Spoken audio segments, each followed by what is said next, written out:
இந்து சமய அறநிலையத்துறை அமைச்சர் ரமேஷ் அவர்களின் உறவினர் பெயரில் பழனி தண்டாயுதபாணி சுவாமி கோவிலுக்கு சொந்தமான 100 கோடி ரூபாய் மதிப்புள்ள நிலத்தை சட்டவிரோதமாக பத்திரப்பதிவு செய்திருப்பதாக நேற்று இணையதளங்களில் செய்தி காட்டுத்தீ போல் பரவியது.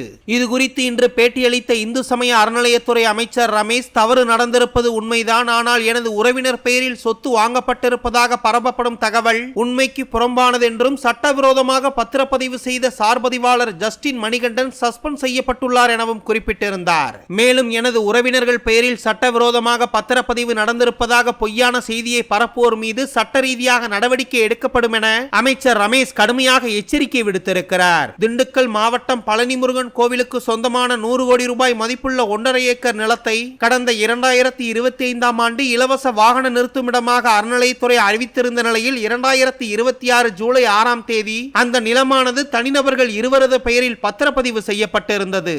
திமுகவில் சேரச் சொல்லி 4 பேர் தன்னிடம் 100 கோடி ரூபாய் பேரம் பேசியதாக சமீபத்தில் பரபரப்பு குற்றச்சாட்டு வைத்திருந்த ஸ்ரீவைகுண்டம் தாவேகா எம்எல்ஏ சரவணன் இன்று தூத்துக்குடி மாவட்டம் ஸ்ரீவைகுண்டத்தில் ரேஷன் பொருட்கள் ஏற்றிச் சென்ற லாரியை ஆய்வு செய்தார். அப்போது லாரி டயர் மிகவும் வழுக்கும் வகையில் உள்ளதே என லாரி மேலாளரிடம் தொலைபேசியில் தாவேகா எம்எல்ஏ சரவணன் கேள்வி கேட்க, எதிர்முனையில் பேசிய லாரி மேலாளர், ரேஷன் பொருட்களை ஆய்வு செய்ய வந்த நீங்கள் எதற்காக லாரியை இவ்வாறு ஆய்வு செய்கிறீர்கள் என்றும், டயர் சரியில்லை என்றால் எப்படி எங்களுக்கு ஆர்டிஓ ஆபீஸில் இருந்து எஃப்சி கொடுத்திருப்பார்கள் என்றும், நீங்கள் ரேஷன் பொருட்களை மட்டும் ஆய்வு செய்யுங்கள், லாரி சரியில்லை என்றால் நேரடியாக எங்களிடம் பேசுவதை தவிர்த்து உங்கள் அதிகாரிகளிடம் கேள்வி எழுப்புங்கள் என கூறிவிட்டார். தற்போது இந்த காணொளி இணையதளங்களில் பரவ, எதற்காக தாவேகா எம்எல்ஏ சரவணன் ரேஷன் பொருட்களை விடுத்து ரேஷன் பொருட்கள் ஏற்றிச் சென்ற லாரியை ஆய்வு செய்ய வேண்டும் என சராமாரியாக நெட்டிசன்கள் கேள்வி எழுப்பி வருகிறார்கள். மேலும் ஒரு தரப்பினர் எம்எல்ஏவுக்கும் மற்றொரு தரப்பினர் லாரி மேலாளருக்கும் ஆதரவு தெரிவித்து வருகிறார்கள்.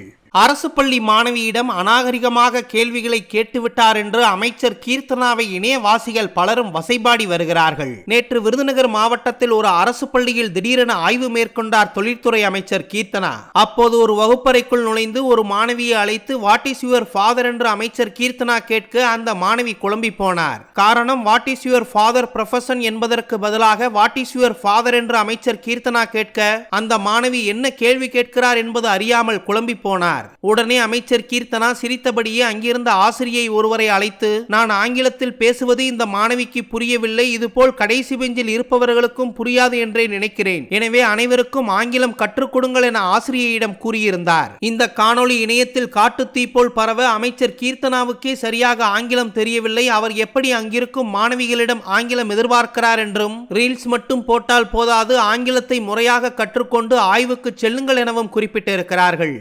கடந்த வாரம் விருதுநகர் மாவட்ட கலெக்டரையே கண்டித்து தமிழகமெங்கும் பிரபலமானவர்தான் அமைச்சர் ஜெகதீஸ்வரி. விருதுநகர் மாவட்டம் ராஜபாளையம் பகுதியைச் சேர்ந்த ஜெகதீஸ்வரி ஆரம்ப காலகட்டத்தில் இருந்தே நடிகராக இருந்த விஜயின் தீவிர ரசிகையாக வலம் வந்தார். விஜய் ரசிகர் மன்றம், மக்கள் இயக்கம் என பல்வேறு நற்பணி பணிகளை விஜய்க்காக செய்து வந்தவர். விஜய் அவர்கள் கட்சி ஆரம்பித்தவுடன் தன்னை ஒரு உறுப்பினராக இணைத்துக் கொண்டார். ஒரு கட்டத்தில் தனது ரசிகையும் கட்சி தொண்டருமான ஜெகதீஸ்வரிக்கு ராஜபாளையம் தொகுதியில் போட்டியிட வாய்ப்பளித்தார் விஜய். நடந்து முடிந்த சட்டமன்ற தேர்தலில் 10,000 வாக்கள் வித்தியாசத்தில் ராஜபாளையம் தொகுதியில் வெற்றி பெற்ற ஜெகதீஸ்வரிக்கு தனது அமைச்சரவையில் சமூக நலன் மற்றும் மகளிர் உரிமைத்துறை அமைச்சராக்கி கௌரவப்படுத்தினார் முதலமைச்சர் விஜய். இந்த சூழ்நிலையில்தான் விருதுநகர் மாவட்டத்தில் கீர்த்தனா மற்றும் ஜெகதீஸ்வரி என்ற 2 பெண் அமைச்சர்கள் தமிழக அமைச்சரவையில் இடம்பெற, கடந்த வாரம் ஒரு அரசு நிகழ்ச்சியில் கலந்து கொண்ட ஜெகதீஸ்வரி தனது பெயரை முதலில் போடாமல் கீர்த்தனா அவர்களின் பெயரை முதலில் போட்டதற்காக விருதுநகர் மாவட்ட கலெக்டரை அழைத்து கண்டித்தது தமிழக அரசியலில் பரபரப்பாக பேசப்பட்டது.